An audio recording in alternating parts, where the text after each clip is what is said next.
তোমরাই বলো এইটা কি মানা যায়? পশ্চিম বাংলায় এখন যেখানেই যেই কিছু হচ্ছে সব বলে বিজেপির দোষ।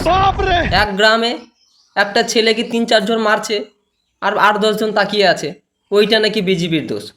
পরে সে জানা গেল ও ছাগল চুরি করতে গিয়ে ধরা পড়েছে, তাই ওকে মার দিয়েছে। না, ওটা বিজেপির দোষ হলো কী করে? এইটাই না। তারপর আর একটা দেখো, আর এক বাসের মধ্যে এক লোককে মারছে 2-1 জন, বাকিজন খুব চড়াও হয়ে আছে, সেখানেও আবার বলে বিজেপির দোষ।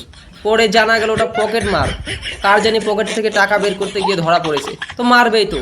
তো বিজেপির হাত কোথায়? তো আমি বলছি টিএমসির লোকেরা এইসব কি বলছো তোমরা? হ্যাঁ, তারপরে আবার কোনো এক গ্রামে বলে 8-10 জনের পেট খারাপ হয়ে গেছে, পাতলা পায়খানা, ওটাও বলে বিজেপির দোষ।